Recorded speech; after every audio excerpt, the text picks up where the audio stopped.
me tell you something, brother. This might be the best OG Kush I've ever had. Ooh. Ooh, yeah. You just said a mouthful, brother. I'm higher than helicopter butt. Listen, though, Hulkster. Young Lurch has been running his mouth on that podcast. Blaze the BingoHall podcast needs to show some respect to the veterans, brother. I say we run in there and show young Lurch and his guest just exactly who the OGs of this game are, What you gonna do, Blaze the BingoHall podcast, when the Macho Man and the Hulkster run wild on you? Ooh, yeah. Give me like 10 minutes, though, because I'm really, really stoned. Oh, yeah. Welcome into Blaze the BingoHall. I am your host with the most, Young Lurch. I appreciate you guys for stopping in. If you haven't already, hit that like and subscribe. Leave a comment. Today, we're going to have an epic episode because we are joined none other than the epic Doug Malo. Doug, appreciate you for stopping by, man. What's up, brother? The CEO of FAFO has fucking arrived. Hell yeah. I love it. So for people who are just discovering you, who is Doug Malo outside of the ring? Family man, dog lover, workout fucking fanatic. I was a power lifter for a long time, got dabbled in bodybuilding. My biggest, I was like 290 with abs, 800-pound deadlifter, 700-plus pound squatter, close to a 500-pound bench presser. How tall are you two? 6'2". Okay, that's a big boy like for 6'2". Yeah. Like, I mean, even when I just recently had surgery, I tore my biceps tendon and had to have my bicep reattached. I was 255 when I went in for surgery, and I lost weight for the surgery. Oh, okay. Yeah. Yeah. Yeah, I walk around pretty stout. Definitely. Yeah. You got to keep the weight up, keep the protein going. But so have you been? I know we talked about it a little bit before we started, but has that been like hindering your natural routine that you got going on with having your arm messed up? Everything's all fucked right now. I got fired a day before the surgery from my truck driving job. Damn. Yeah, they didn't want to pay the disability or whatever excuse that they were coming up with, but they did it on my medical leave, so the joke's on them. You know what I mean? Yeah, know that's what lawyers are for. But that's neither here nor there. Yeah, my whole schedule is messed up because I'm used to working 70 hours. This is my typical wrestling week looked like this. I worked 70 hours a week in a diesel truck, right? And I would work 12-hour days, 5 days a week, and then sometimes a 6-day. And most of the time a 6-day. And then after a 12-hour shift, the wrestling school Santino's is about like a minute from my truck driving job. So I'd go over to Santino's and I'd wrestle. And then after I'd wrestle, I'd hit the gym. And then I'd go home and it'd be like 11:30 at night. I'd shower and be up by 4 o'clock to do it again. When do you sleep? Never. When you want something bad, you know what I mean? Like, you don't really think about it, And then I'm so blessed. I have the coolest girlfriend in the world. I mean, she's seen the rings. We've had no time to explore the other shit and do happy couple stuff. Because she's goal oriented too. She works multiple jobs. Like we go out there and crush it. But now fucking. When you want something, you just got to go for it. You know what I mean? Like I'm fucking 36. I don't have any time to waste. I got into wrestling late. I went from, being a sad boy one day and missing my buddy, and an incident happened, and then here I am wrestling. I don't know if you know this, but the tattoo on my side of my face, this is all for my best friend Abraham. Yeah, I came across a documentary that came out a few months ago about you, and I watched that. I'm not sure if you're familiar with the guy who narrated, but Frank Hargrave, I believe, was the narrator on there, and I think that was for Grapple Vision. And he's a good dude. Yeah. But yeah, like you said, if you're dedicated to something and you want it bad enough, it doesn't really feel like you're it's just like, hey, this is what I got to do. You just keep going to what's next, Yeah, well, it doesn't feel easy. Like, it sucks, but the suck is worth it. You know what I mean? Like, Like I'm one of those people. I could fucking sit in the fucking pocket of misery if I know I'm going somewhere. You know, like even if I just want to fucking win and I'm stubborn, I'll fucking eat a shit sandwich to fucking ruin your day. Like I don't give a Yeah. fuck. Like I'm that kind of guy. So like when I'm chasing my goals, it's the same thing. Like I'm a military guy too, so like we're taught that way. I don't, we get comfortable being tired. We get comfortable being miserable. At the end of the day, we have an objective, and if the objective's not complete, then I still have work to do. Yeah, absolutely. Yeah. The only other option isn't an option.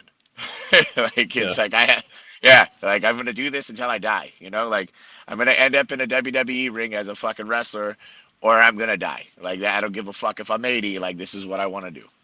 Hell yeah. So, how did your time as a U.S. veteran shape your approach to wrestling and life? Uh, I would say it shaped my approach to wrestling by making me realize that the same politics of fucking people jockeying for power and jerking each other off are all the same. Yeah. Like everyone's like, petty officer said this, the booker wants this, and they're just fucking in the backstage like, oh, I know this guy, and it's the wrestling industry is one big circle jerk of nepotism in the boys club, and like it's like there's a lot of great people there, but what happens is a lot of great people are surrounded by a lot of really charming, wormy people, and the great people don't realize it because they're just doing great people shit, right? Yeah. But they don't realize that there's a bunch of gatekeepers standing in front of them, blocking other people like me, where there's like, oh yeah, Doug's good, but he's got that issue, or he's got this one thing, or like they're like, it's all people are so Try to hold you self-serving. down. Oh, it's so bad, dude. Yeah. Like the industry just cracks me up. So like you get a lot of people that are fucking gatekeeping and fucking trying to hold you back, but like that doesn't bother me, but it's like it's fucking annoying, Yeah. like you see it everywhere. And then like the people that are really fucking good and dope, like wrestlers and workers, are like, out there just like carefree, like fuck it, like I've Yeah. learned a lot. Like I always put them over because I learn by watching people and how they move more than I do like asking questions, because I can Get kind it? of pick up what they're doing. Yeah, you get to firsthand see how they handle situations and be like, oh, okay, that makes sense, or it doesn't make sense, or Yeah, how it sort of works out for them versus they could tell you something all day, but if you can see it actually happen in front of you, sometimes it's like, oh, okay, makes a little bit more yeah. sense. Like I learned a lot from Rikishi from watching him how he deal with people. He would do this thing where people would be talking and saying shit, and I could see it. Sometimes I would say something, and I know he's like this fucking idiot. Yeah, But like his response would teach me something. Be like, oh, okay, and he's already thinking something else. Like yeah, I see where his mind went, right? And then like I watch like my buddy like Tito or Slice or the people that like I have around me now, and like I see how they respond to stuff and get through stuff. Like my biggest issue in wrestling is I just talk. Like I'm a talker. Like I'm a fucking. It's not a gossip thing. I just like I'm a nervous like person who likes to talk and fucking make people laugh and have fun. yeah. But that gets me into trouble because gets too much attention on me in the wrong ways. Yeah. Yeah, Yeah. especially something like you said, the wrestling business, where they're all trying to strive for cutting somebody's throat and jerking somebody else off and whatever. You got to watch what you say to them, and then they run. It's just it's a mess sometimes. It's so bad. Yeah, yeah. I purposely say things to people To see all if the they stooge it fucking. off. Oh, they always do. Yeah, It's so fun because I'm shameless. I'm a shameless guy. You know what I mean? Like, there is nothing that somebody could bring up and be like, you did this. And I'd be like, yeah, I did. You know what I mean? Like, yeah, even if it was like in the most depraved moments of my life, like I've had some struggles and shit like that in the past. And like, if someone brought up some like those like embarrassing, really shitty moments of my life, I'd be like, oh yeah, I totally did that. I had fun while I was doing it too, but I'm not there anymore. I'm here now. yeah, So like, yeah. yeah. It almost takes the power away from those people that are trying to like put you down, because it's like if you are embracing it, or like, hey, it doesn't affect me, then they're just like, huh? Like I thought I was going to get to him by saying that, or Yeah. No, you have to be shameless, dude. You're in a fucking sport where you're in your underwear entertaining people. You know what I mean? Like, you're fucking, you got your balls out in sport mode and shit like that. Like, you got all these fucking people. You're sweaty. You're miserable and shit. Like, you may fucking feel like you're cool in moments and this and that, but the grand reality, if we were to strip away what we're actually doing, you know what I mean? Like, it's a lot more embarrassing than a lot of things. So it's like, you got to be shameless. You got to be able to fucking be comfortable in your own skin. Yeah, for sure. Yeah, that's good advice. Was there a moment after the service that you knew like I need a new mission in some way, like to try to focus things? Or That took a bit. I had like 3 surgeries when I was in the service, and I was so young when I got out, and like I didn't have the best like home life, or like I didn't have a lot of good structure put around me before I went in, and I think I should have stayed in a little longer, because I was starting to thrive on my own and develop my own skill set and stuff. But when I got out, I couldn't get a job to save my life. I applied everywhere, went everywhere. Like, this is before they started hiring vets and had all these programs. It's like 2011, Um, it was still like the financial crisis. Everybody's still poor. Like, everything, banks are still fucked. Like, everything was so bad. Uh, Whenever my brother was driving my car one day, totaled that shit, like totaled my fucking Jeep that I had. So I had 2 down cars, and I got a wild idea after repairing my Jeep to buy a motorcycle, crash that shit, fucking. I've crashed 3 motorcycles. I'm hell on wheels. crotch rockets or Yeah. I love to go fast. Like the bike, I still have a bike. You know what I mean? Like I rode that shit into the ring in Vegas. Like I don't give a fuck. Yeah. I love it. I was driving over tables and ladders and shit on my bike. I was doing the Mad Max fucking around. Yeah, it was so fun, dude. Because I could ride, dude. And the bike I have now is like a off road. It's a dual sport. It's a 440 pound, 700cc dual sport, and it's beautiful, and I love it. It's perfect. It's naked and awesome. Yeah, but back to that age, I was just volatile and fucking. I thought that because I came out of the military, I was somebody, and I kept trying to prove that I was somebody, and I was so fucking arrogant and egotistical, because I used to be a high level athlete. So then I got back into sports and I'm doing good, and then, undo my fucking knee surgery and all this other shit. And then I just kept doing this wave. So like it took me a while to fucking like figure me out. Yeah. Hard sort of, I guess, adjusting back to civilian life, right? Yeah, and dating the wrong women. Like it just all kinds of things I was doing to try to like fill a void and shit, because I wasn't taking the necessary steps to figure out what life is about. Like if I would have known what I know now, I would have known to just shut the fuck up, sit back, realize that everyone is a failure in their own right. You know what I mean? Even people that are successful have failed more times than I've even tried.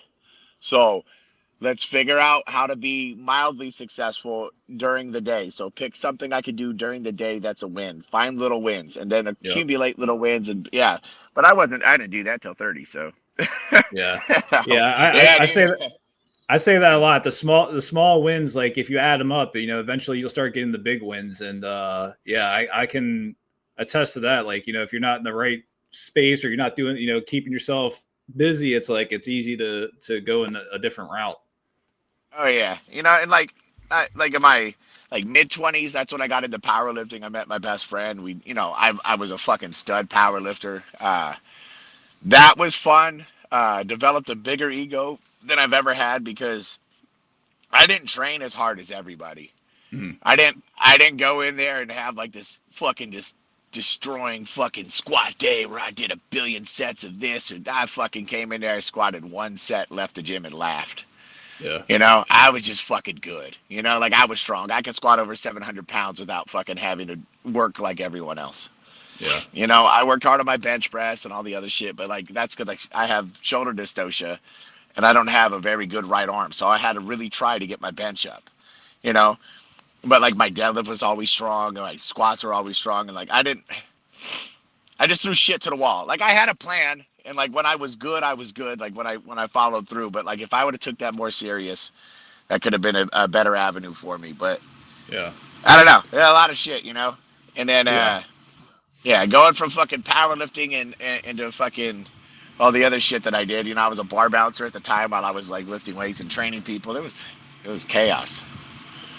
So during when I was doing some deep diving on you, I've seen that you had mentioned at one point you felt like you had nothing left. And what was that period like for you mentally and emotionally?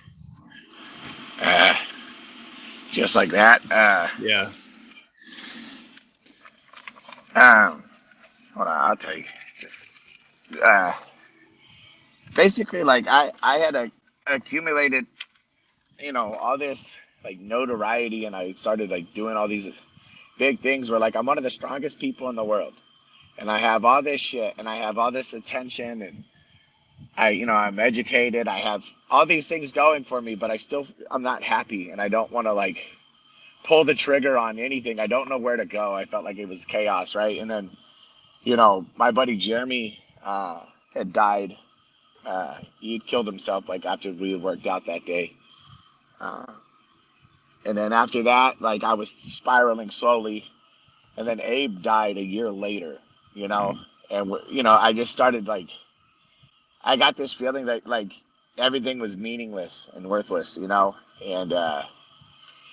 I couldn't really get a grip on everything. Like with COVID, everything was so fucked up and backwards. All the people in the online are fighting each other. The world just was so ugly and so stupid. I didn't really feel like I wanted to be here because like it wasn't like, it was really like there was a lot of despair, there was a lot of shittiness, and I kept trying the same things that were making me unhappy over and over and over again, and trying to find something, but like I just couldn't like figure out why I wanted to be here anymore.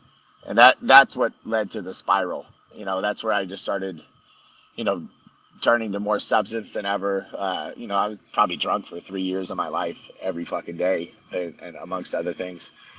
And that wasn't, that just cascaded into everything. And then one day I had a friend that cussed me out so eloquently.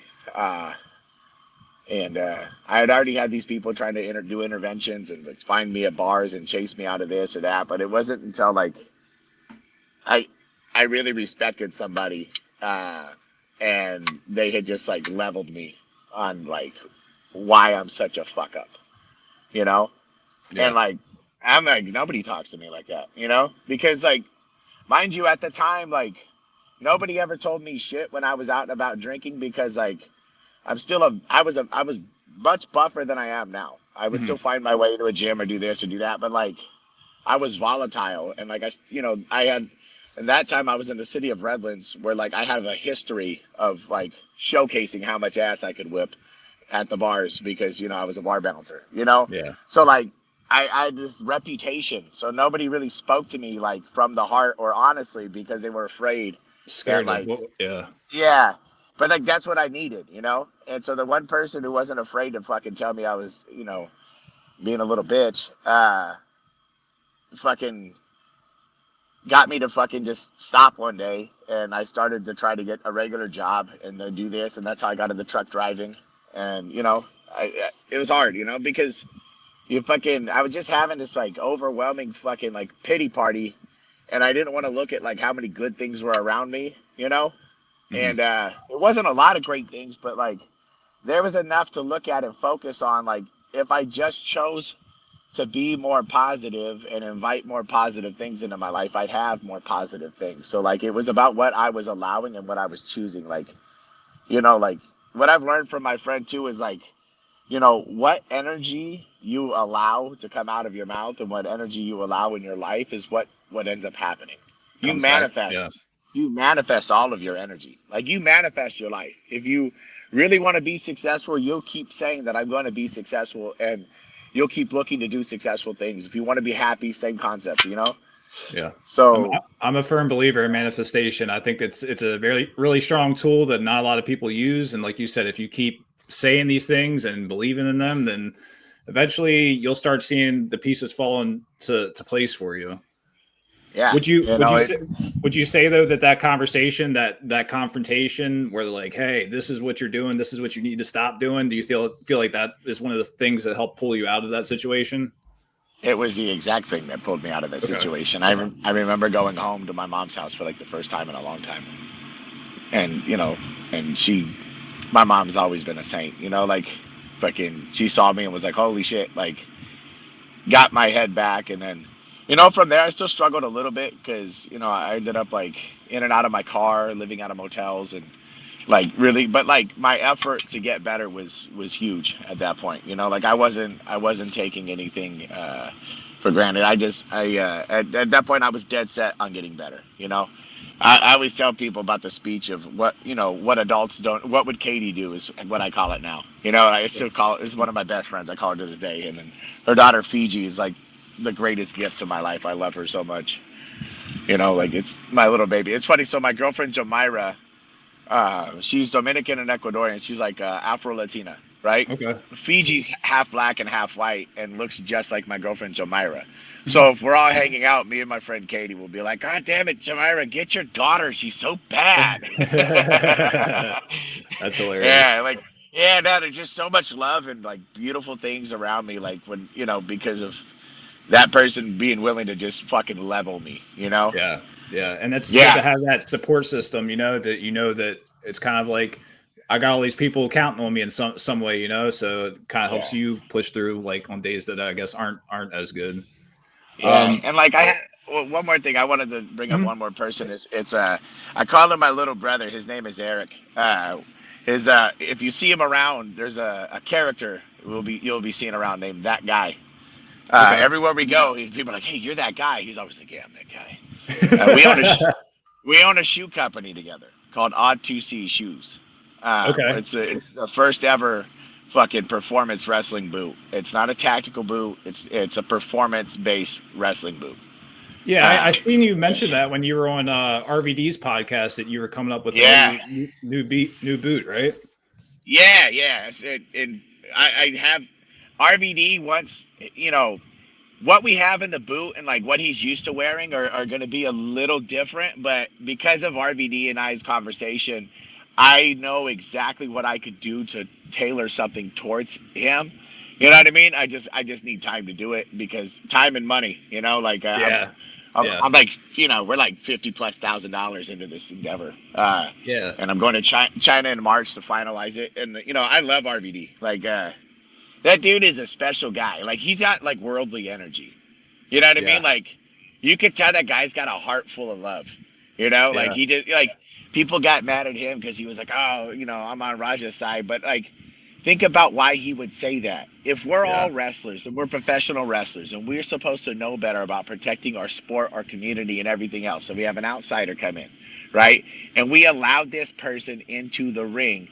And then also this kid has a history of being volatile and all these mental health problems. And the people that brought him are also wrestlers. They kind of fed him into a situation where he hurt himself. Yeah. You know what I mean? Like that's like a whole abstract that people don't ever bring up, or talk about. They just go, "Oh, this guy bad." They see that headline, they immediately want to pile on and just jump to It's like there's arguments that could be fucking true, and like there's multiple arguments that can be true, right? You know what I mean? Like I don't like politics. I fucking hate them, right? But like I bring this up all the time, and like I don't like dive into the weeds of it, but like critical thinking has to be talked about. And it's like the person that was shot by ICE, right, in Minnesota, okay? Like, no, he shouldn't have fucked with the cops. Also, the cops should not have executed him. Two things can be true over a tragic event. You know what I mean? Yeah. Like we have to look at things from a broad perspective and say that like not all behavior we can't be tribal. Everyone, tribalism, and people get so emotional that they just jump to one thing, and then by the end of the day, they don't even know what they were even bitching about, and then they're on to the next thing to hurry up and jump on. A lot of these people, when you do that, you strip humanity. Like with Raja, right? He's still a 25-year-old kid. He's still somebody's son. It's still Rampage's son.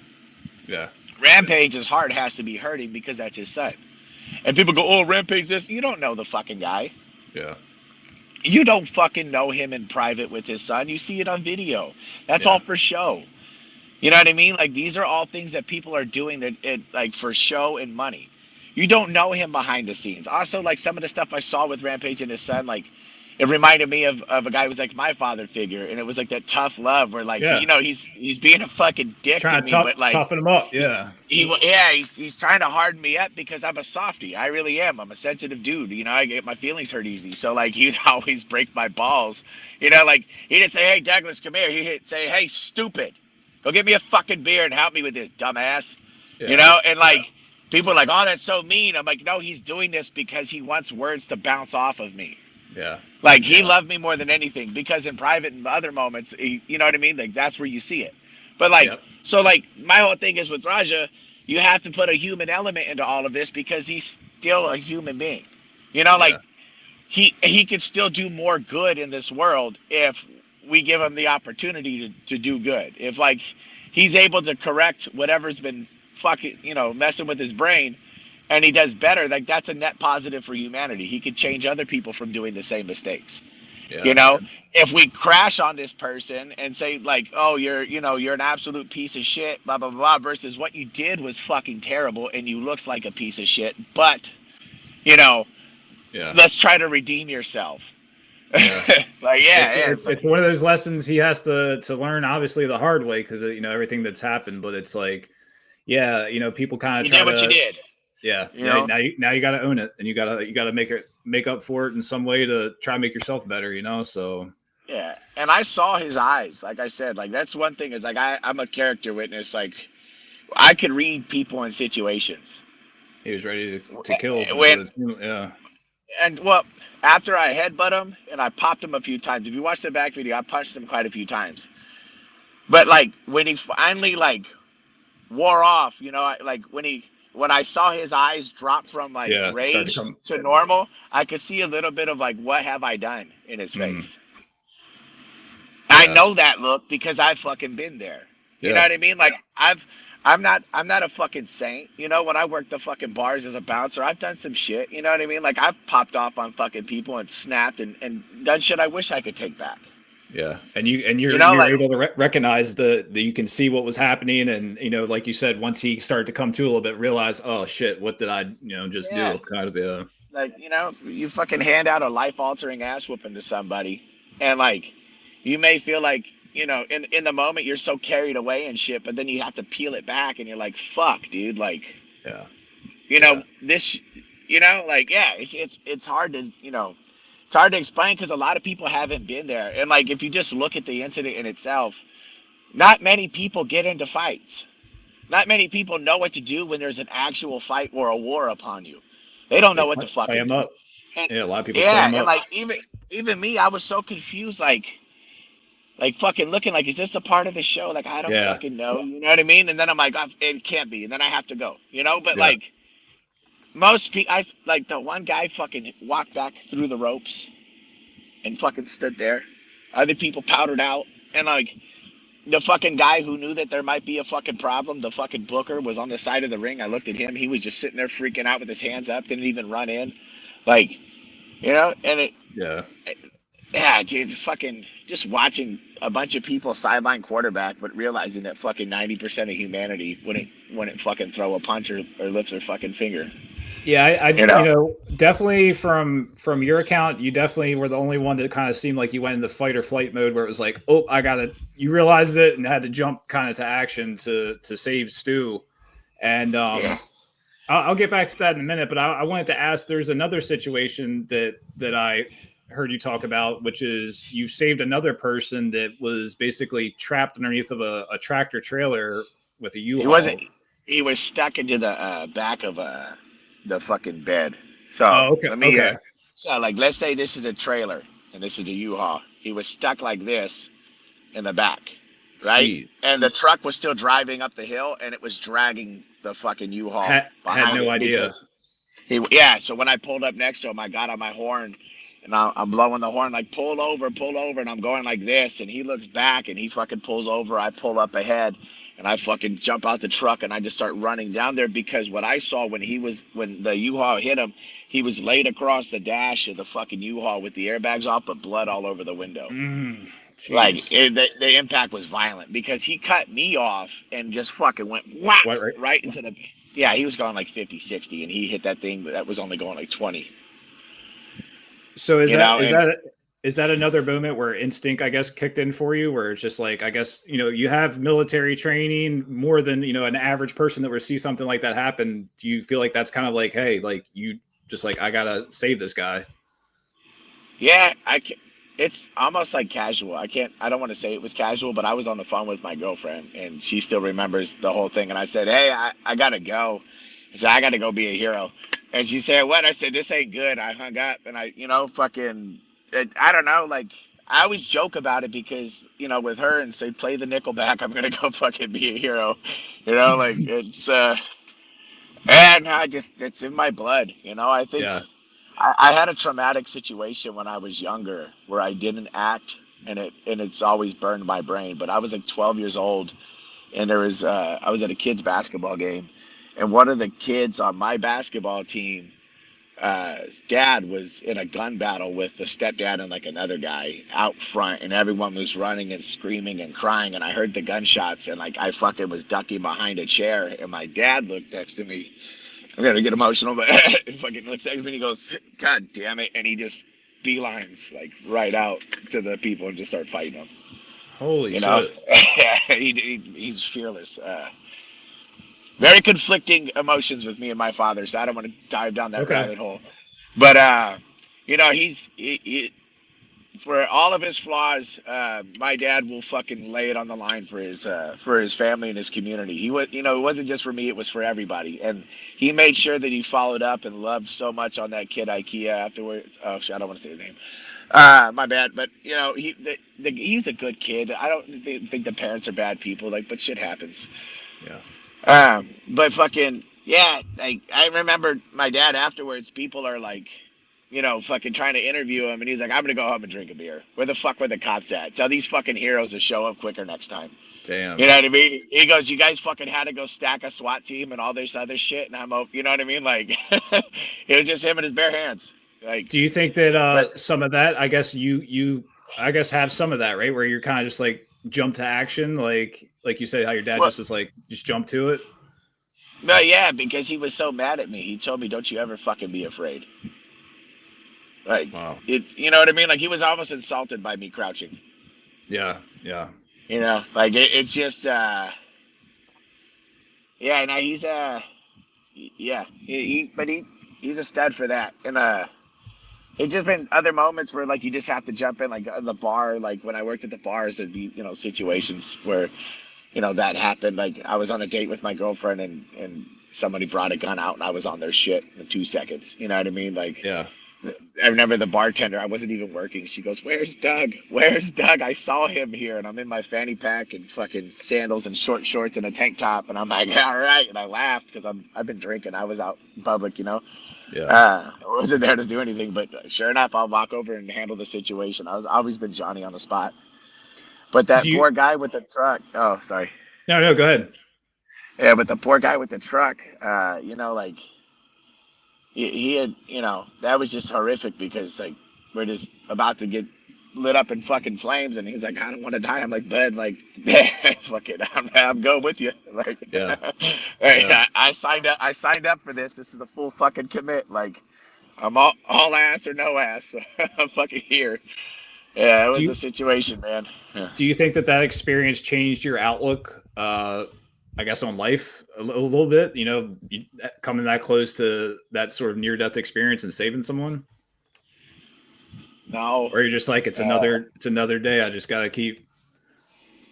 No, because like you could die doing anything, like you could literally die fucking slipping in your bathtub, like I just don't want to fucking live my life and not do anything worth giving back to the world. Like I don't want to fucking look back at my life one day and be ashamed of myself for not like trying to like give more. And like there's so many people in the world that are hurting and like need help, and like that's also kind of the reason why I've done it. or always been that guy. Like, I'll protect other people more than I'll protect myself. I always got picked on a lot as a kid, like a lot. I was a chubby little fat kid that was athletic and like happened to be more athletic than a lot of other kids older than me and stuff. And, you know, that didn't work well for me. I've always been like the only white guy on a basketball team, or like, you know, fucking it. I just got picked on a lot, or it felt awkward. And I've always been a socially awkward person. I got other issues, you know, and I never really fit in or feel like I fit in anywhere. I've always felt like I'm like the outsider of every situation, you know? For sure. You know, sure. Yeah. So like for me, like I see people in a helpless situation and I could relate to that really hard. And then once I could relate to that, I just, you know, I'm there. It's kind of like a part of me is like trying to save myself. Yeah, because you can relate to what they're going through. So you're like, I know what you need. Let me help you. You know what I mean? Yeah, I know what it's like to be small and helpless, and having bigger people hurt you. You know. Have you stayed in contact with that person afterwards, or no? No. Okay. No. Yeah. That'd be awkward. Yeah. It's not the fucking movies where like, hey, we're gonna move. Now you're lifelong friends, or I don't know. Maybe it could have happened. Yeah. I've talked to the CHP because I've been pulled over there quite a few fucking times. But one of the CHP officers, the funniest thing afterwards, he's like, "Bro, you should really look into being a cop." And I was like, "I have a tattoo on my face." Yeah. I couldn't be a cop. Yeah, it's a tough job, and especially today, like not many people want to be a police officer anymore, and it's, you know, that's, I guess, kind of unfortunate, but you know, it's a job definitely needed. Well, it goes into the whole critical thinking aspect, right? Yeah. Fucking, why don't people want to be cops? And it's like, oh, well, they do this or they do that, and oh, the people don't like them for this or that. Well, like the argument is police officers a lot of the time fucking are treating everyone like criminals and situations where they don't fucking have to, you know, like they're their own fucking worst enemies, you know. They don't want to meet anything with tact, they don't want to do any special type of fucking training, but then they also get shot and killed, so like they develop a callous towards the general public, you know. So like there has to be better conversations and more training for police officers, because they're not trained well enough to deal with fucking people. Like, oh, for sure, especially when you see the type of people that, like, I don't know, people that I know that have gotten hired around here, where like, oh, I'm gonna go be a cop now. It's like, really? They're like, oh yeah, they're hiring $67,000 a year. This one's like, bro, like, I wouldn't want you to be a cop. Okay. Yeah, dude, it's like it's always some needle dick who fucking needs power and shit. It's like, all right, Officer Needle Dick, like fucking now that you fucking have to sit here and you get a special badge and privilege, like you feel like you just get to fucking bully everybody. You know, like I have a lawsuit with the police right now. You know, I was a passenger of a vehicle, and like because I didn't want to ID because I don't have to, they wanted to escalate and then search all my shit and all this other stuff. Like, and then they're like, "Oh, why are you mad?" I'm like, "Because you're treating me like a criminal." And then, you know, even my lawyer was like, "Oh, they'll use that as probable cause." I don't give a fuck. Like, I don't care. Like, fuck you guys for everything that you're doing to me right now. Quit fucking bothering me. I had flowers and ice cream in the car and a movie script. I was going to go fucking give my grandma flowers. It's like, yes, I'm going to be annoyed if you're fucking with me when I'm legit trying to give my fucking grandma flowers. And the ice cream is melting. No, honestly, I was so pissed, dude. It was a scene. Yeah. Whole ass scene. So let's jump back. I know you brought up the Rampage Jackson situation. That's how a lot of people you may have been put on their radar because it was a big deal. But, you know, you stepped in to save your friend who was attacked. What did that situation mean to you? Like, I guess what we've been saying, like, you know, you recognized what was going to happen, and you, I guess, realized I got to save this guy and jump to fight or flight mode. I don't know if that was a question, but I've been thinking about it a lot more lately, and I've been trying to answer it like pretty PC and like not be a fucking prick. Mm-hmm. But I was so disappointed in so many people, and I like all these people that talked about like their fucking toughness and all this, and I'm the leader of this and I'm the leader of that. Like, somebody just walked into the fucking building that you owned and tried to murder somebody. Yeah. And when I walked back through the alley to go chase them to make sure that they were held accountable, nobody fucking went with me except one person, Damu Hawaii. He's tough as nails, but fucking, he went with me, right? And like, but what I'm saying is like, this is something like that still haunts me. Like, all these fucking people that were in charge, and like when you're in charge, yeah, but like I didn't fucking trust them because I knew they were fucking worms. Okay. Like, yeah, but like these fucking people that fucking want to sit there and prop themselves up, that will take liberties with other wrestlers and hurt other wrestlers and do all this shit, and it's a big boys club, and they're always going to put themselves over. They're going to do all these fucking things for themselves. They always need special attention, right? Like, you would think for at least one moment you would fucking might be able to protect your friend of fucking 12 years, by not allowing something to happen. And then when it fucking did happen, you think you'd do more than fucking walk over and say, kick out, Stu. Yeah. Literally, what the fuck is that? Like, that's the thing. Like, yeah, you may have had your little sad moment and you wanted to show everybody that you're sad, but by you doing that, you literally proved to me that you don't fucking care, because caring isn't words and emoting to the fucking audience that you actually give a fuck. It's not taking pictures in the hospital. It's not all the other shit. Caring is action. Like, this shit ate me up for a long fucking time, because like after losing my buddy Jeremy and my buddy Abe, like these are people that I saw, and within like hours they're fucking dead. So then Stu, like, we weren't fucking best friends, we're acquaintances, but like that's still somebody I cared about. We shared, a good camaraderie over being in the military, and he's laid the fuck out on the floor in front of me, and I'm starting to feel like the fucking angel of death over here. Like why, like, you know what I mean? I've seen a lot of death, and I've seen a lot of fucked up situations, and like I'm tired of it, and then like all these fucking people that like want to fucking cosplay as fucking heroes and put on their fucking little spanky pants and pretend to be fucking tough guys in a ring are all a bunch of fucking cowards. And then they want to fucking go around afterwards and fucking like act like nothing fucking happened, not even a fucking apology. Like all of that shit drives me fucking nuts.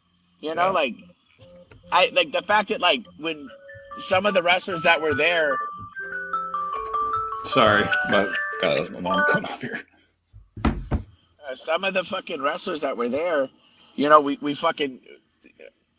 did a show in October, and then fucking Knox wants to run like counter fucking programming to the fucking show, and they're like boasting about how like they're gonna fucking like counter program what we're doing. Like, you shouldn't be trying to fucking compete with people that were at your fucking promotion before and like, thinking it's us versus them. Your mindset's already fucked up. It's not us versus them. It's not you versus the fucking world. It's you versus your bad decisions. And if you could only own your fucking bad decisions, people would have came back. Yeah. An apology goes a long way. A fucking handshake, a fucking like sincere apology goes a long way. But you haven't fucking like, nobody wanted to fucking apologize. And then like, why the fuck do I have to fucking go and meet you guys at your fucking building to get an apology? You could call me. Like, and then like, it's just frustrating too, because like none of that shit would have happened if fucking Rikishi would have been there, because Rikishi would never fucking allow that shit to happen. And then like, I get pissed off thinking like, how the fuck is this guy's family legacy get thrown under the bus like that? Because it's not, it was so much more than just like the group that we saw in the video. Mm-hmm. It was a looming presence of people that want to fucking run classes with and fucking be in charge of everything and fucking do all this shit, but all they want to fucking do is drink and party and jerk each other off and fucking feel special. But like, those are the same people that lack accountability, and like that's how those things happen when people don't have accountability. So like, I'm looking at all of this. You have a family legacy. You have a fucking that's still on fucking TV. That's crushing. It's been here for fucking years. And you have so many disrespectful little fucking worms sitting around this fucking legacy, and they're fucking blemishing it instead of respecting it. And like, that to me too is like so fucking insulting. Like fucking hell, dude. Like, you gotta give a fuck. Like, if that would have been my fucking family, like, you know what I mean? Like, with all the fucking hard work like that went into that, like, I would have fucking dropped a nuclear bomb on that fucking place. Yeah. You know what I mean? I'd have been like, fuck everybody. Yeah. Fuck everyone. Do everything you can. Yeah. Over. Yeah. Start it over. You know what I mean? But like, it just, but that's me, and, fucking, like, me just being fucking angry. It's just like, there's so much to that situation. It's just so fucking mind-boggling, like fucking stupid. You know, like the same fucking people that wanted to put themselves over are already back there putting themselves over. So like nothing happened. isn't it? Yeah, yeah. Like motherfucker, like what the fuck are we doing? You know, like you had, yeah, man. That just I guess you were able to really see everyone's true colors and who was really who when shit hit the fan, I guess. Yeah, yeah. You know, and like fucking, and it's frustrating too because like I get mad, like I'm honestly sad because like I really like Rikishi has another son that's you know that's a fucking monster. Like he's a beautiful human, you know, but like you know when you see people that are wild behind the eyes, it's kind of like what people say is my appeal. They said like I see fucking crazy in your eyes, right? Like you have like a real look of insanity in your face. And I'm like, it's genuine. I'm fucking nuts, but like I'm a good person. I have my shit together now, you know? Like Tamiko has that like warrior's fucking like wow, like he's special. Like he's the shit. And like that's my friend, and like I always wanted to fucking do more like stuff with him. You know what I mean? So I'm pissed off because like I don't get to like see him and fucking do shit with him, and like I want to fucking work other shows with him. Like it's frustrating, you know? Like I get so fucking mad at so many fucking things. It's like there's so many things to be mad at. Yeah. You know? Yeah. It's like it's very fucking unnerving. So I recently seen a stream that I don't know if your streamer or something you were a part of, where you actually tried to shake Rampage Jackson's hand and he declined. What went through your mind at that moment? It seems like you kind of understood probably where he was coming from. Maybe it was the streaming part of it. I'm not sure, but I feel like maybe if you guys were, I don't know if you have, but if you were to maybe have a conversation not on the stream, it'd be a little bit different than that situation that you guys had. Maybe I just wanted to shake his hand because we were fucking working, and like my buddy, I got hired to work at the expo, and I didn't know he was going to be there, and it was right after it happened. So I just wanted to tell him like, yo, like no hard feelings. I'm actually advocating for your son to have like less jail time and more mental health treatment. You know what I mean? So like I don't have any bad blood towards you guys, and like you know I you know would be happy to like let you know how I feel, so like we could start getting the healing going. But you know he's there working, doing his stream shit, and I'm working doing my shit. So I just wanted to make sure we didn't bump into each other out of nowhere, because the last thing I want is a fucking another shit show. You know, like, him to think that you have other intentions or something like that, or Yeah, you know, like I don't know about you, but being punched by fucking somebody who's been punching their whole life, it hits different. Like I got a buddy, Corey Kelly, who's like an ex-fighter, right? Yeah. And like for anybody out there, if you're just a normal guy doing normal guy shit, you know what I mean?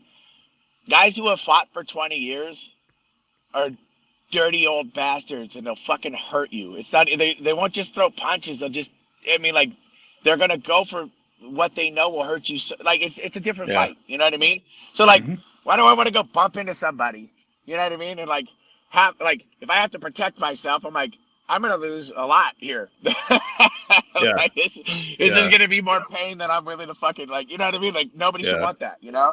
So like my whole point was to mitigate that, you know, because like the end of the day, like you don't want to have another bad situation, you know? Like, and it's so funny too. Some of the fucking fans like, oh yeah, you can take him, he's fucking old and this and that. Like, bro, like I'll defend myself against anybody. I'll fucking stand up to anybody. But like, are you high?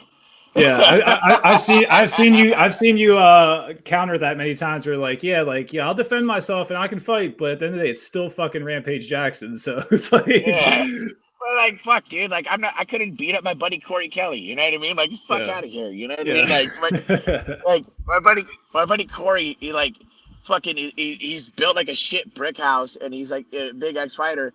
And like, if I punched him in the ribs with a joke, he just giggles. He goes, I love that shit. He goes, I used to let people hit me there as hard as they can so I could eat it and then fuck them up.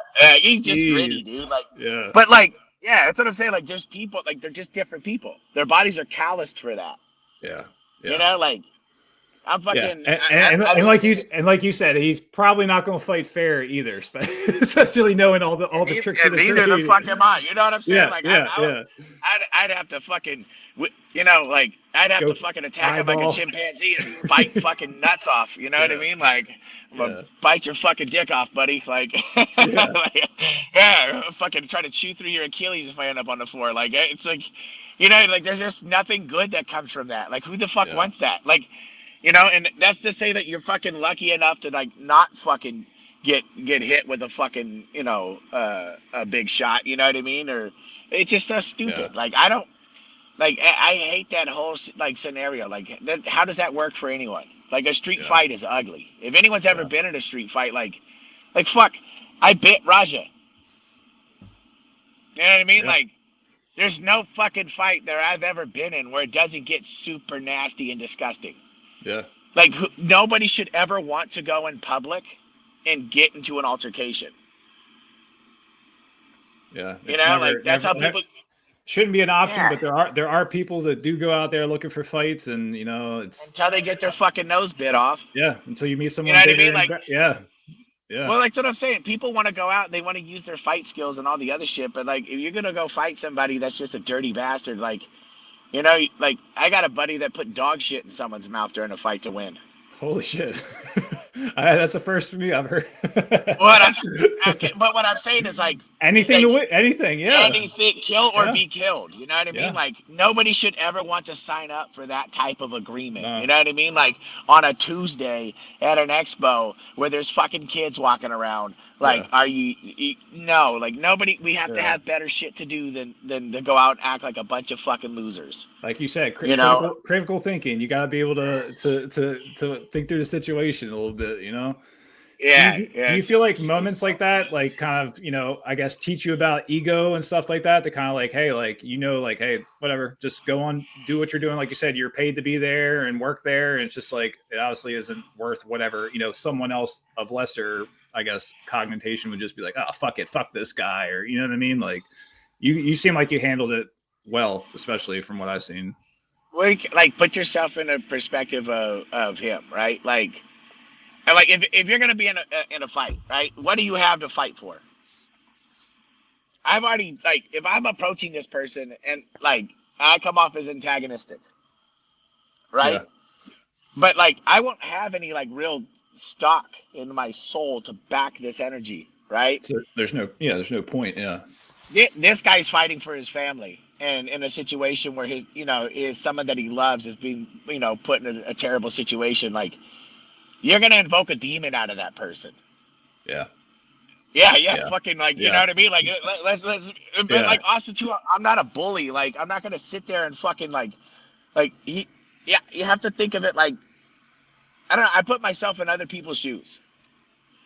The things that, like, when I get into altercations, you know what I mean? And I have in the past, like, if I think about the other person and what they're doing right now, and I'm like, I fucking hate what you're doing. You're fucking with me and I don't like it. Then, you know what I mean? Like, it's different versus like me being at an expo and happenstance seeing this fucking guy, and he, you have to think about his, you put yourself in his shoes. He's hurting too. And it's like you said, he's got his family that he's trying to protect. So it's like, to him, yeah.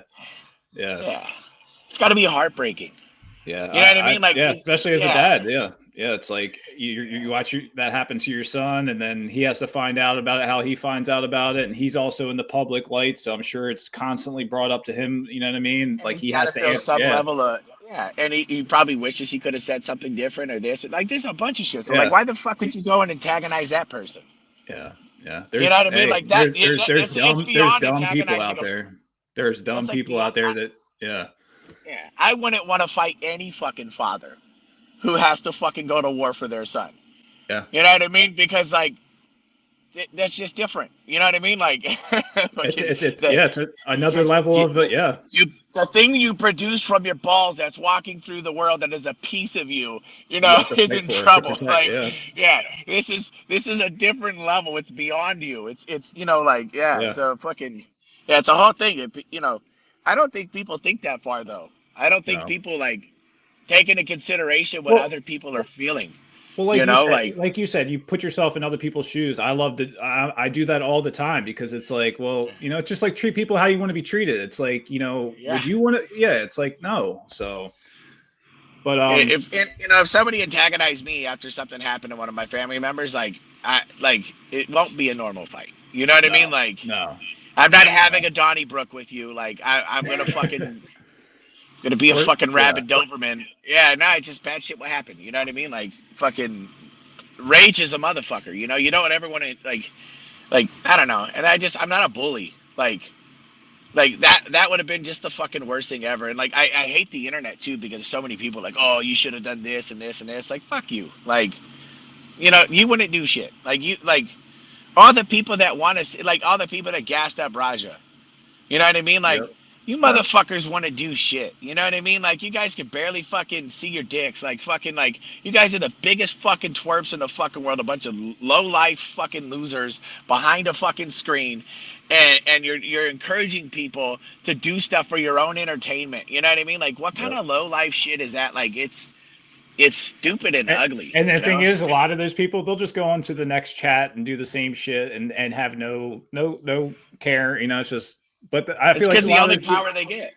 Yeah, they don't live in reality or the real world. It's because they feel a sense of power, like they caused something, like they're a part of something, because they're not a part of shit in their fucking daily life. So they want to feel like they're a part of something bigger than themselves because they themselves aren't shit. Yeah. Like it's fucking frustrating. Here goes my fucking heel turn. So I want to switch it up to the Predator Hunter streams that you've done and content. What led you to the Predator Hunter space and confronting that kind of darkness head on? Caught 2 of them before I fucking ever did that when I was wrestling. Okay. Yeah. So fucking, I've always been somebody who looks out for fucking bad behavior. Like like the wrestling's so fucking weird. You get these like teen girls in there and they'll be fucking wrestling with people they think are their friends, but they're like doing moves over and over again with somebody and it's very inappropriate. And it just or these promoters that book all these hot girls just so that they can wrestle them, and it's clearly obvious that they only wrestle the females, the talent that they bring in. Yeah. All that shit. But you fucking when you see teenage girls, and you see fucking all this stuff, like I have little girls in my family that I fucking love and would do anything for, and like they're older, like getting towards 20, but like I still wouldn't allow like bad things. You know what I mean? Like I think of them when they were babies, and I go, how much they mean to me, and I wouldn't let anything fall their way. Like with tears in my eyes, I'd kill somebody over that. Like I would absolutely fucking destroy you. And when I think of these fucking kids out in the fucking world, that are getting abused, and like it's because like I say this all the time, and I tell the Predators this, like kids are fucking naive. They want to be adults so fucking bad that they're willing to put themselves in harmful situations because they don't quite understand the world. They're too dumb to understand the world because they haven't lived it long enough to see how ugly it is. Or they know how ugly it is already, and they're trying to repeat the same patterns. So they're putting themselves in danger because that's what they're fucking used to. But that's how they end up on drugs, traffic, everything else, So like here these fucking people are trying to take advantage of these fucking kids, and I'll be happy to fucking make sure that they go to jail. Absolutely. And at the very least, make you fucking internet famous. And if they fucking see me walking around, they better walk the other fucking way. Like I just like, at the end of the day, I want to do more in that space because I'm like I said, when I know what it's like to feel helpless, and like, I know what it's like to put myself in bad situations when I'm hurt or this or that. Like I just think about like fucking kids, man, they don't even have a chance, a lot of the times. So like if I could just help like in that way, then I feel like like my life will have a little more fucking meaning and like help bring more meaning to their life. You know what I mean? Because like that's all I want to fucking do is just protect fucking kids and like steer them away from any type of behavior. And like this is a good way to spot like that and fucking do it. And like I want to work. There's another group I'm talking to, like going after the sex trafficking rings and all the other stuff, but like it's just an ugly fucking world, you know? Yeah. And what the internet has made acceptable to people is unnerving. I mean, fuck, they've been watering down this Epstein shit for fucking years, and they did that so it would have a soft landing. Yeah, lessen the blow, almost is what Like it seems we knew what they were fucking doing. Like half of me, like I feel like some of the shit I want to go to fucking DC and just put some signs up and say, hey, there was coke found at the White House. Fucking, if I have that, you arrest me. Hey, there's fucking pedophiles in the White House. You know what I mean? Like, why aren't they fucking being arrested? You know? But if you fucking talk about Pizzagate on fucking YouTube, right? They make you take a fucking training saying that if you do this terrible QAnon conspiracy theory about fucking child pornography and cheese pizza, you know, it's harmful. But it was fucking true. Yeah. It was fucking true. Like, that's the shit that drives me nuts. And like that same, so then when I bring up like how like the world can't have good arguments anymore, like this can't be bad and this also you know, like people get so fucking tribal. And then they want to solve problems like this. Don't you think that there's a bigger cohort of people out there that are quietly picking you apart and then making you pick sides everywhere so that they can fucking pulling your strings? Yeah, because then if they can make you tribal, then they can say, oh, well, this side did this and this side did this. Meanwhile, both sides are guilty of it, but people are too busy fighting over the who did what versus fuck them all. You know, like it's fucking crazy. Like the protections we have out there, like even for like the pedophiles, you can't say pedophile on the internet. Yeah, you have to say PDF file. That's what got my Instagram canceled. I called somebody a pedophile. Yeah, I said it on TikTok and I got like banned for a couple days that I didn't know it. But there's all kind. You have to use a whole different language on there. It's crazy. They censor everything. I got perma-banned on Instagram. I lost all my fucking like good photos of me and my buddy, all the videos and shit. Like you know, it was hurtful. It crushed me. That's what led me into one of my biggest spirals is fucking, you know, losing that shit. Because it was all my memories, you know. Have you ever felt like at personal risk when you're doing the type like the predator work? Like, I guess, you know, no, because I guess you know, the purpose of why you're doing it is so much greater than I guess yourself, right? So you're just like almost fearless in a way of like, fuck this guy. Like we're going to get him or girl or whoever it is, you know, because like you said, like I personally would, hey, do something bad to a person like that and go to jail gladly. You know what I mean? Like, okay, great. I'm not worried about personal harm or. Okay. Like I'm saying, like if they try to like pull a weapon on you or anything like that, I guess you're trained to yeah. So, like, good luck. You know, like if I'm close enough, I'm doing it. You know. Yeah. Like, and I don't care. I would rather die doing the right thing than live my whole life like a bitch. Like, I would rather just fucking do the right thing than fucking die knowing that I fucking didn't do, like, I like, at that point, just fucking kill me anyways. If I'm not willing to fucking stick up for fucking, for kids or stick up for myself or anything, then I should be fucking dead. Yeah. You know, like, you have to be willing to, like, what the fuck are we here for? We have to toe the line. You know, you're going to have fucking kids in the world. Someone breaks into your house. What are you going to say? Oh, wait for the cops to get here. Please don't fucking murder my family.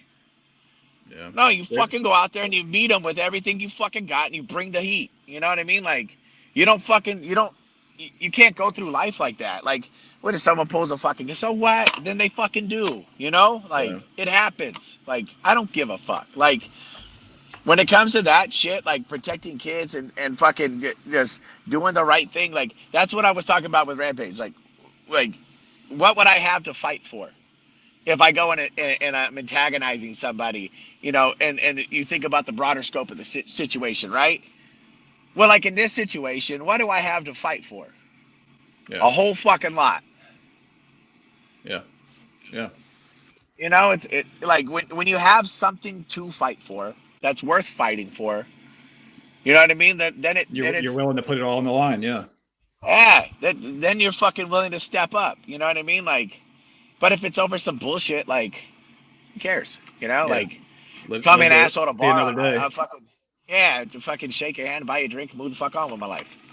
You know what I mean? Like, yeah, I'm a dick. So what? You know, Have like you have you ever considered like doing like exposing predators within like the wrestling world? Because I know there's a lot that still continue to get bookings and either they're I'm promoters and yeah, I think that I'm was working.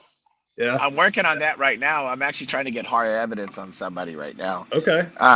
Because like I got videos or I got pictures and proof that they were talking to people, but I haven't confirmed the age, and the people haven't reached back out to me to confirm the ages of the times. And then, I got a couple of people corroborating stories, but like that's still not like concrete. You know what I mean? Yeah. Like it's enough for a hunch, but like if you're gonna take something to the police and you're gonna give them, something to work with, you give them fucking concrete evidence. Because Mhm. again, my only fucking objective is 3, 2, 1 straight to fucking jail for these idiots. You know what I mean? Like that's what we do. Like that. My buddy Eric is a professional. Tanner's a fucking professional. Like I don't like. Yeah, I'm You working on make a sure couple. you make sure you have everything to make sure that they're not going to be able to finagle their way out of whatever evidence you guys have. Oh yeah, if anybody wants to fucking send evidence to me, like of the verification of the girl's age or guy's age, and these fucking people being absolute creeps, if people are fucking sending, illicit dick pics or whatever the fuck it is, or just being absolute scoundrels, send that shit to me. I'll put anyone on blast. I don't give a fuck. Oh yeah, You yeah. know what I mean? Like doing the right thing it's it's like it's like winning. It's the only option. Yeah. You have to do the right thing because when you start playing that gets like what makes politics so fucking evil, right? Oh, well, we can't do this because you got to look at the optics of this or this. No, there's right and wrong, dickhead.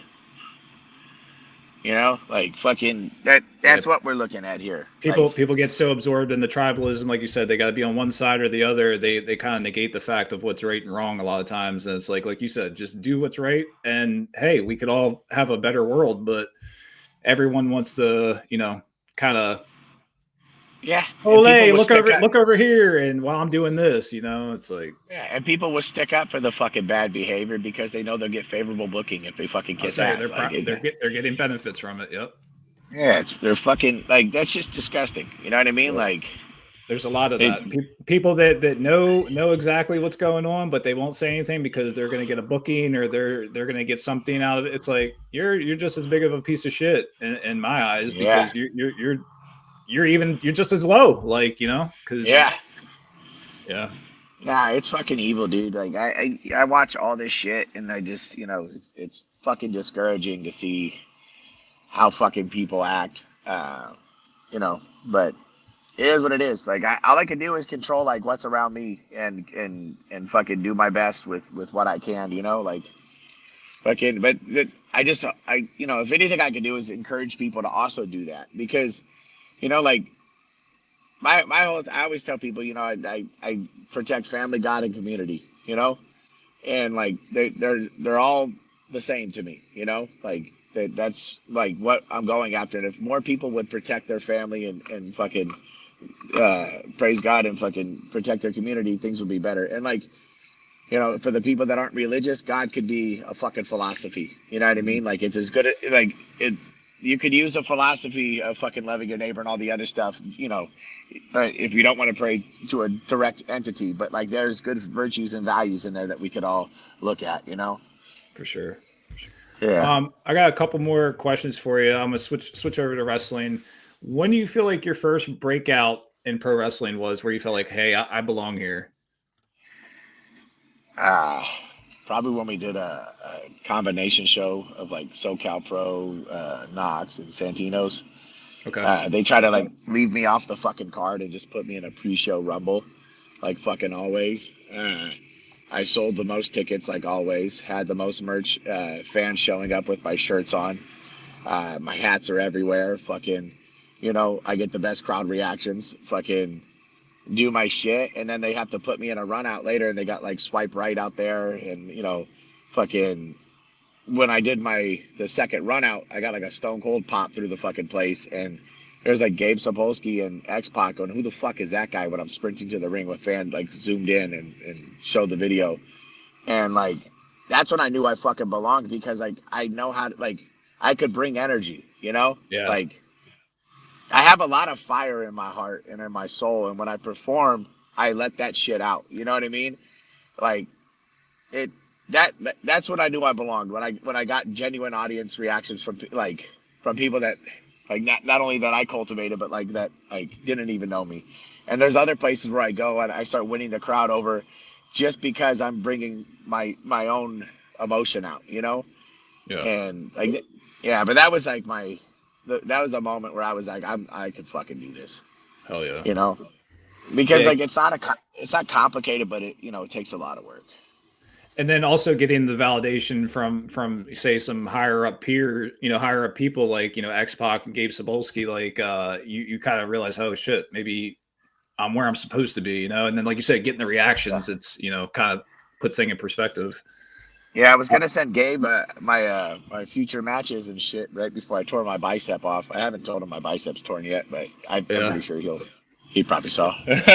Like, yeah, I value that guy's. Yeah, he's actually been so good to me. Um, because of the incident, he checked on me as a person, not to like get information, but just like make See sure how you were doing. Yeah. Yeah, he's a fucking good dude. Like, Yeah. it's funny because like anybody with a position like that, like anybody who has to be a decision maker, you get a bunch of people that like either hate him or love him, right? You know what I mean? But like if you look beyond like fucking what the job is as a core human being, like he's a great dude. You know, like and that's the coolest shit ever. You know, like that guy could tell me I'm dog shit, and I'd be like, you know what, Gabe, you're right. Yeah. Fucking, Yeah. yeah. And Yeah. like I've sent him a match, and he went, like he's giving me good critiques, but yeah, good shit. What was it like working with Game Changer Wrestling? I know you were with them recently. You had a match against the Brothers of Funstruction. I love them. They're great. Yeah. Yeah, dude. Fucking good, chill dudes. Like fucking, they're so good for the sport. So many people are like, oh, this clown wrestling. Like, bro, first of all, they told a story. Mm-hmm. They fucking, they weren't about themselves. You know what I mean? Like, everything they did was for the match. And same with me and Rob Shit. Like that's my buddy too. I love Rob Shit. Like, what a good dude. He's wrestling this weekend. Yeah, he's wrestling them again. And fucking. Oh, okay. Yeah, I'll be there, but I'm fucking hurt, so I'll just. Oh, that's right. They're are they at the Ukrainian Culture Center? Yeah. Or no? Yeah, Okay. I live down the street from there, so nice. I'll be headed over. Yeah, but fucking, Brett's super fucking cool. Joey Janela is just an absolute stud. It's so funny, man, because it's like you hear all these stories about people from other workers and wrestlers, and like you're good, bad, this, that. You know what I mean? At the end of the day, like they're just dudes. These dudes being dudes. Brett's a good guy. He wants what he wants. He likes what he likes, and like, he's pretty stoic about everything. But fucking yeah, Game Changer was fucking cool. The clowns are fantastic. They hit me up too. They were like, "Hey, are you coming?" And I was like, "Yeah, I'll fucking be there. I'm just hurt." And they were like, "Still hang out with the boys."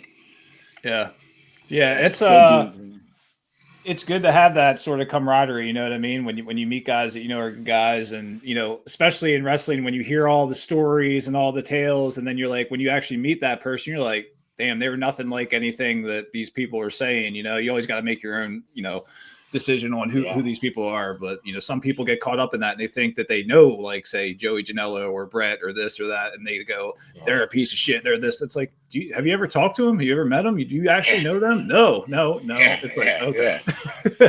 Yeah.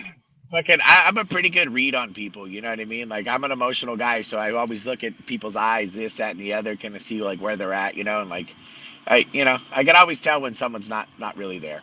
But those guys are just studs. And the fucking clowns, like, they're blue-collar workers like me, so I fucking love them even more. You know what I mean? Like, yeah, they're fucking stud wrestlers, but they have a background in fucking, labor and hard work. So, like, you gotta love it. You know what I mean? Like, fucking, they're just dope, dude. Like, they got a great gimmick.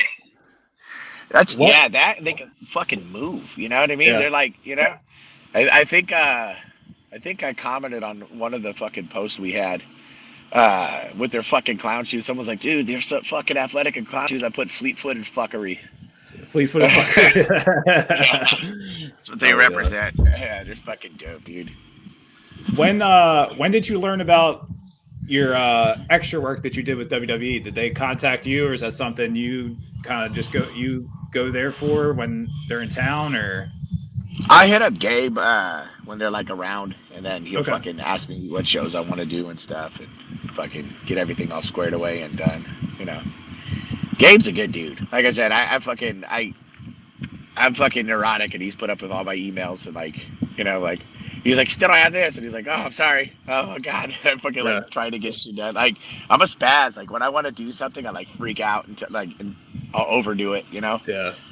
Gotten better at it, but yeah, no, he tolerated me in the beginning, and now we're here. So that's good, though. It's good to make those types of connections, though, where you know at least he's willing to give you feedback and look out for you. Yeah. Fucking honestly, fucking dope, and fucking. You know, Xbox one of the coolest people ever. He's not done like the match critiques with me and shit like that, but like, I just fucking love the dude for who he is. You know what I mean? He's a big animal lover. So am I. He's got a big heart. Yeah. Like you could. Yeah, he's just a fucking like good dude. You know, like he's super chill. I met him after a Danzig concert in Philly like years ago, and he came out. He took pictures with everybody that wanted to take a picture with him. I stood there, took a picture with him. He was super cool, just sat there and talked, and then that was it. But just, you know, if other people didn't know who he was, he just kept on walking, like, whatever. It's like... Yeah. And he's so patient with people, too. But I can tell, like, you know, he wants to keep to himself and, like, do his shit, you know? Like, but, yeah, fucking... We were sitting back there, somebody's asking him about, like, hey, you remember that time? And he was talking about a time, like, he, had an incident. And I'm, like, looking at the person, like, bro, like, don't you think he just wants to be, like... Yeah, he don't want to talk about that. Yeah, he just wants to be here, dude. Like, don't you know, like, fuck. There's always that person. There's always that person. It's like, hey, you want to talk about this right now? It's like, no, they don't want to talk about that shit right now. Like, some people don't know how to read a room. Yeah, I'm gonna bring him a fucking goodie bag, or fucking bring him a burrito or something. Fucking, I love that dude. Fucking, he's like, you know, like. It's not like we're boys, but like when I get a good read on people, I see them, I'm like, I fucking super fuck with that. I fuck with them, yeah. Yeah, because he's super polite, kind, and like he doesn't have to be. Yeah, you know. Yeah, that's always like Gabe, like you said, he doesn't have to reach out to you or tell you this or help you out, but he's there helping you. So it's like you know the genuine ones when you find them. Yeah, and like I don't, you know, a lot of people want to, you know, they'll text and this and that. Like I don't want to bother him until I have something good to show him. Yeah. You know? Yeah, because like I don't know, like I you know, respect people's space and privacy, and you got to imagine too, like you put yourself in his shoes, he's probably got so many fucking people hitting him up, like yeah, I couldn't imagine filtering that. So when you did get to do some extra work, how is the environment different between an independent scene and a major promotion like WWE? Catering. Okay, good catering. Got some good food, huh? Yeah, nah, dude, the WWE's got some fucking, like, really cool people, really fucking great staff, fucking just down to earth, you know, like, it's just, they're just people working, you know, and, like, they have this thing, like, don't ever approach Triple H, and I, you know, like, obviously, like, if I'm at work, like, don't talk to the workers when they're doing their shit, like, don't approach the stars, because, like, if I'm going over a match in my head and I'm thinking about stuff and I'm in work mode in my brain and I'm doing Doug shit and I'm like, what the fuck does Doug need to do today? Doug's got to do all this fucking shit. Like, us fucking tapping in and someone's going, hey, I'm so and then fucking, and we're talking about this. I'm like, shut the fuck up. Like, fuck off. Like, go over there and fuck off. Like, stand in the corner and go, fuck off. Like, seriously, like, fuck, get the fuck away from me. Like, but like they're fucking like I get it. They're just in work mode but they're super professional. Everyone's kind and courteous. Like, you know, it is what it is. Like they're just people doing people shit. You know, they're just people in. Yeah, like they're just busy. Yeah. With a lot of wrestlers and promoters that continue to gain opportunities, how do you stay motivated and patient in that landscape? Especially now you got a little bit of downtime with the injury. I just turned my depression into fucking moving. So I'm just like, Some days I get fucking depressed, like, fuck, dude, like, I don't know if I have it or this or that. And then I'm like, nah, fuck that. I'm just going to keep trying until I fall over. So, Keep going. Yeah, like, I want to do stuff with TNA. I reached out to AEW. AEW didn't get back to me. Like, I want to wrestle for Ring of Honor and try to get on with them and stuff. But, like, it's just fucking hard, because, like, I see all these people, like, I don't want to be the guy fucking showing up doing every security spot. Mm-hmm. I don't want to waste my time fucking chasing little fucking TV moments so I could get a feel good, that doesn't feel good to me. It doesn't feel good to sit there and be a backup, like it might feel, for some people, like, go ahead and fucking do that. But like my dreams, my goals, and my ambitions are big, and like I work out harder than most people. Like I fucking do more than most people. I work my ass off. I put I'm doing all this shit. Like shit, I go to wrestling practice even though I can't wrestle, because when I'm watching stuff, I'm like, oh, I could do this a little better. I need to do this. Maybe I could slow down and do this. Like I'm obsessed. And then if I'm just sitting here doing security feel good spots, like I could be in a match, like doing some other shit or working on like something new with the fucking crowd and trying to like really build more of my craft. Yeah.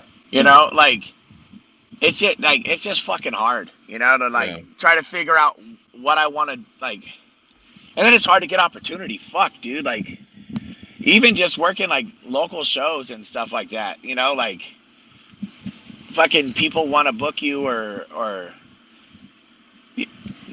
fuck, dude, the indie scene is fucking hard to work with. Like, I don't want to sound like a fucking prick, but like, if you're 280 pounds of fucking saggy dog shit, you're not the same as me. Like, you want to work big, you know what I mean? And like, but you don't work out, you don't have any athleticism, then it's like, there's like a lot of things. It's like, it's hard to find people to tell a good story with. Yep. Like a realistic story. Like I was talking about a match because when I come back, I already have a date. I'm going to be at Atlanta Stadium on a week after WrestleMania. Okay. In Victorville, we're going to sell that stadium out, right? And like it's a comeback, and then my buddy, who's a good friend of mine, good working named Saul, like, he jumped me when I just had my cast on at the last show, So I just had surgery, so I'm like, okay, I'll come back, and like, it's got to be semi-squashes, it's this, it's that. And then we're talking it over with him. I said, yeah, but I need you to do this for the next show.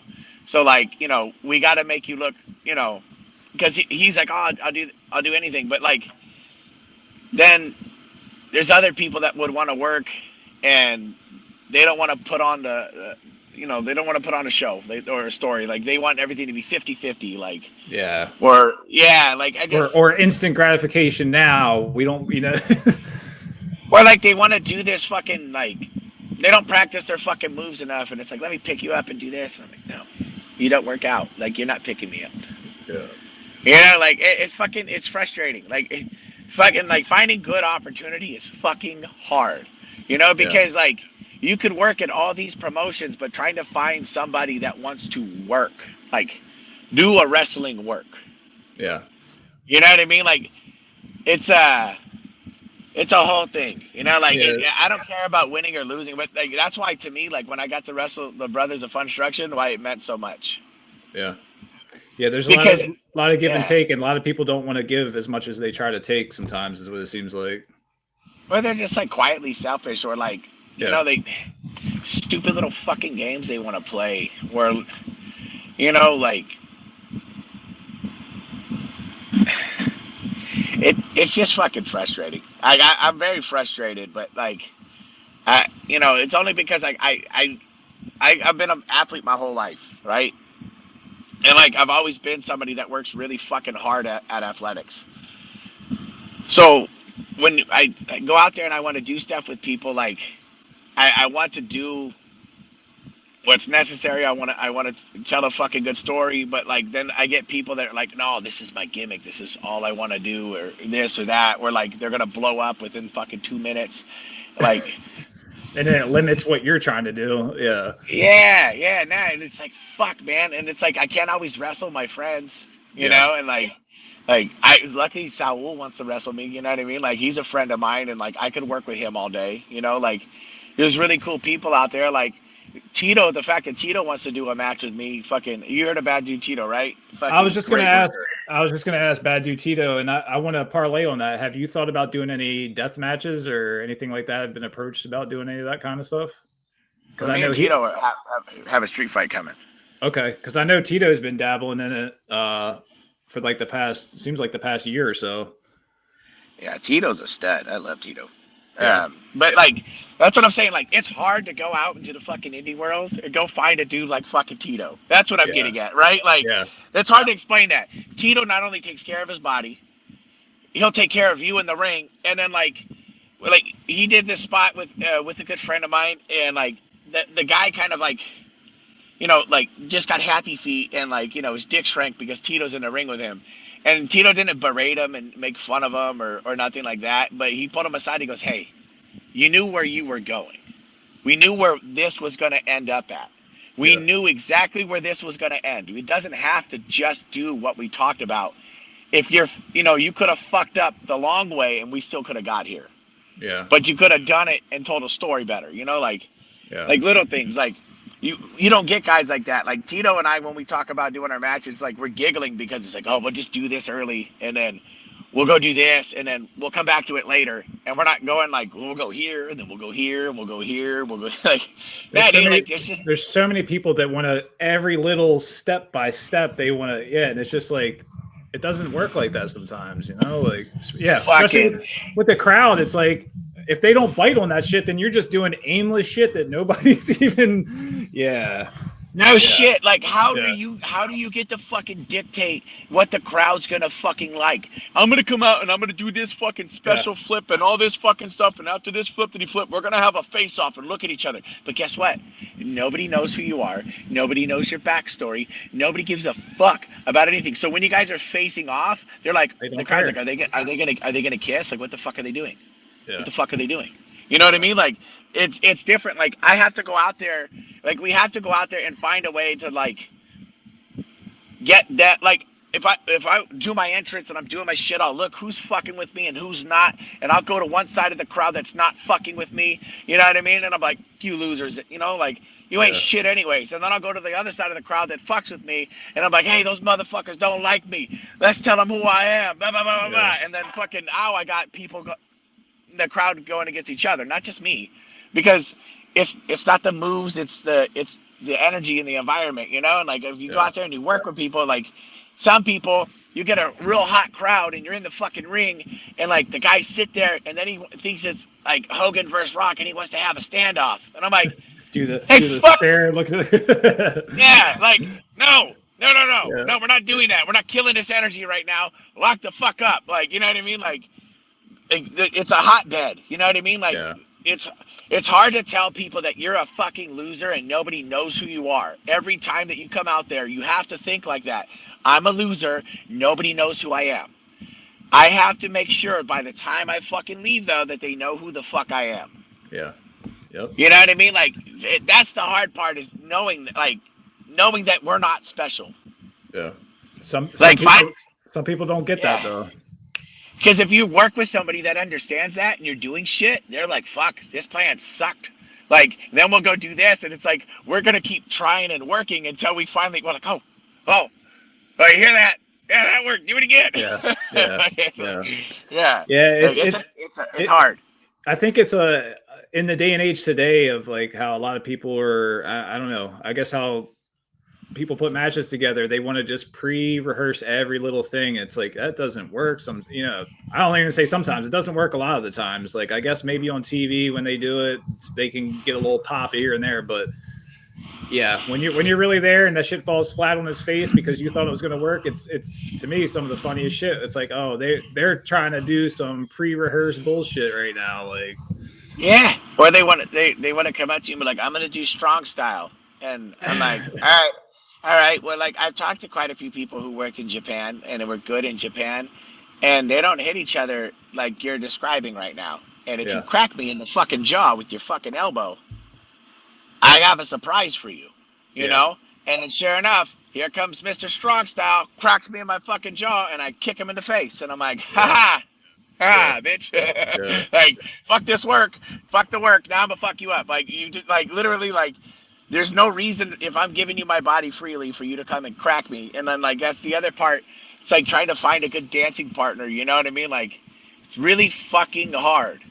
You know? And, like, I don't know. Like, I'm just bitching being an old man because that's just what I'm doing. But but fucking, like, I love this sport so much, and like I'm starting to like really fall in love with entertaining, and it's fucking infuriating to me that people think that they're more than the moment.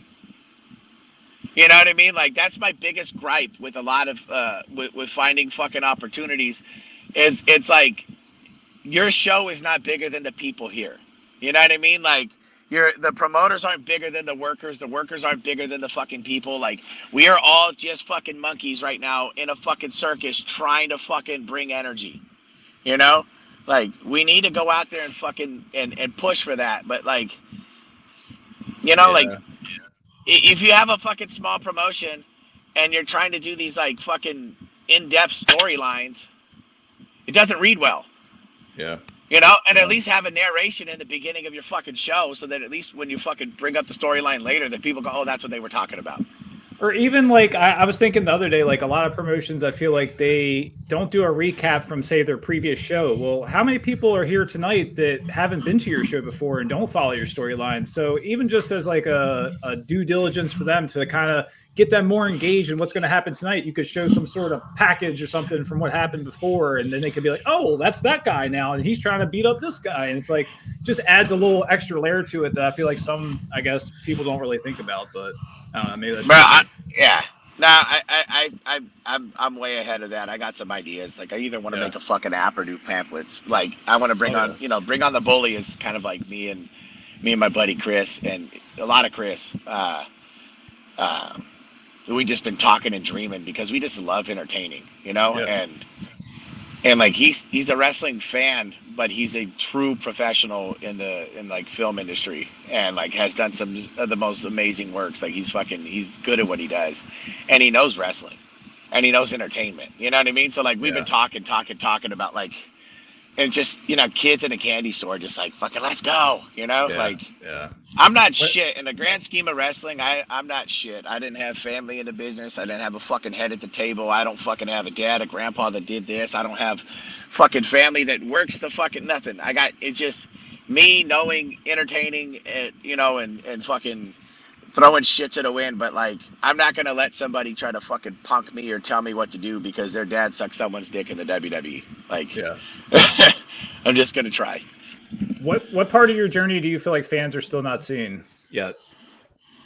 I don't know, man.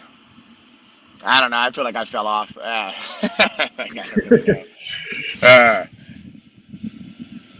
Do you have any major goals that you want to accomplish in wrestling right now? I know you said you got some things planned.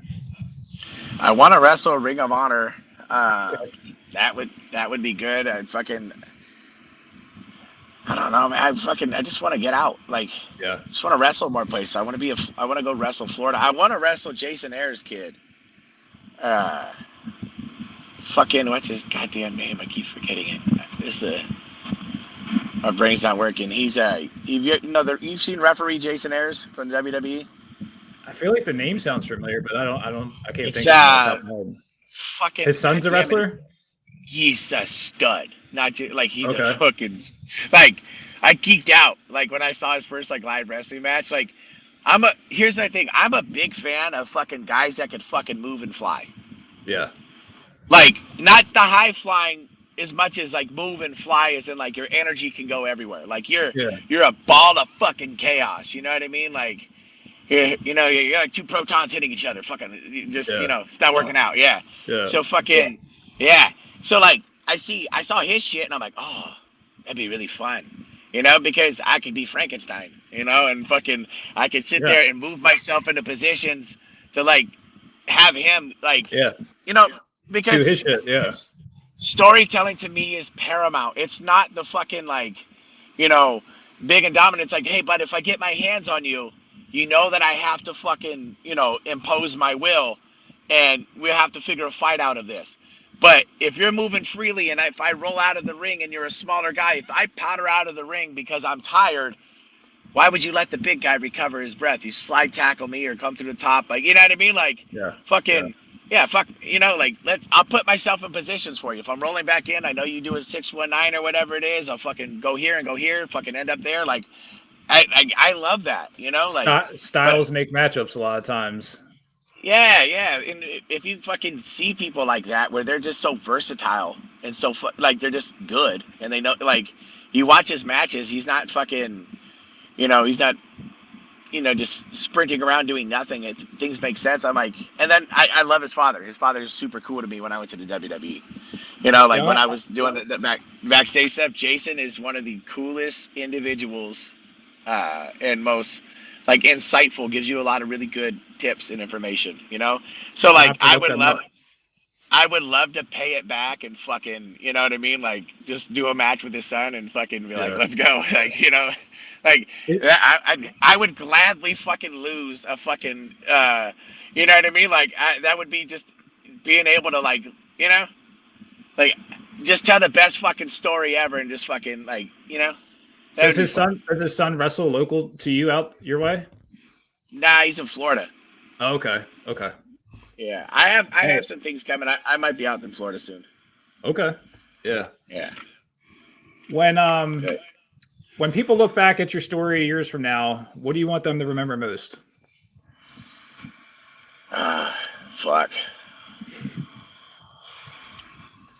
I don't know, dude. I don't think I'm that important, Yeah.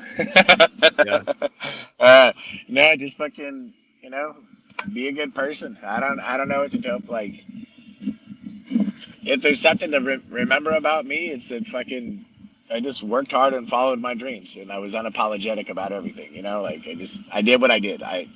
Whatever decisions I made, whether I failed or succeeded, I fucking owned them, and I'm like, I don't know, man. It's just effort, If you think of me, you think of the epic, you think the fucking, I just made a big effort. Effort determines everything, it's my mantra, At the end of the day, effort is all I can control.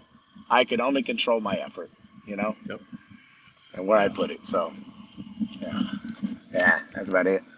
Last one I'll ask you, Doug, is if someone is listening right now and feels like they have nothing left, what would Doug Malo tell them? You have everything left.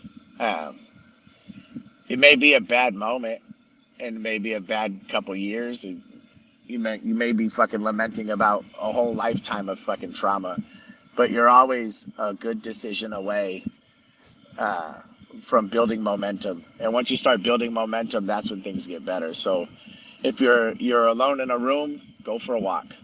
If you haven't talked to people, pick up a phone, call somebody. But whatever you got to do, you have to change the energy that's keeping you there, and you have to start moving. And once you start building momentum, and even if getting some sun was the best thing you've done for yourself in a fucking week, go get some sun. Go do something that's productive. Even playing a fucking video game, if it brings you fucking joy, do something that's different than what you haven't been doing, and then keep trying to do something different until you build enough momentum to pull yourself out of that situation. Like there's nothing you can't beat by just changing direction. Like, it may take a week, it may take a month, it may take a year. For me, it took like 2 years total for me to start feeling better. Yeah. And there's always resources out there. You can always call professional resources, and there's a lot of help out there, especially if you're a veteran. The VA is beautiful. They just started helping me out after they denied me 16 years ago. Or 15 years ago. But you could do it. Like, it's not hard. I mean, it is hard, but like once you start doing it, like you said, there's small wins, right? Yeah, like you just have to, like, I can't explain it. Like, nothing is fucking, like, nothing can't be beat by your, like, with, by yourself. Like, you can beat this by yourself if you're there, you know what I mean? But you have to be willing to just get up. You know, you have to fucking try. You know, don't go drinking. Don't go doing things that are going to negatively impact you. Don't go take away from yourself. You have to do things to build yourself, you know? Get some sun, eat healthier, fucking, you know, if money's an issue, try to get resources, go out there, talk to people. There's labor jobs, there's this, there's that. Like, you could do anything, you know? There's nobody that's worth keeping you down, and there's nothing worth keeping you down. So at the end of the day, like, it's just up to your decision. You know, you have to choose it. Yeah. I think that's great advice, and I just want to say thank you, Doug, for giving me your time and everything that we spoke about here today. If there's anything you have coming up or anything you want to promote or how people can reach out to you, feel free to let them know. This is your IG handle right below you there, but if there's anything else you want to promote, feel free to let them know. Doug_Malo is my YouTube. Okay. I've been doing more videos. I think I'm going to make one later today. I just put my last prep catch up. I'll be at Game Changer Wrestling this weekend, Hollywood Championship Wrestling on the 17th. And then I'll be at Relentless Pro Wrestling and Rodeo Pro Wrestling next weekend. Oh, yeah, I'm gonna be out and about doing stuff. So if you want to meet me and you want to have fun with me, now's the time, because when I'm not wrestling, I'm a ball of fun. Hell yeah, that's awesome. Yeah. Well, come out and check Doug out at the shows he mentioned, and give him a follow and a like. And like you said, Doug_Malo on YouTube, right? Yes, sir. Okay. Well, I appreciate you for stopping by. Until next time, see you at the Bingo Hall. Hell yeah. All right, brother.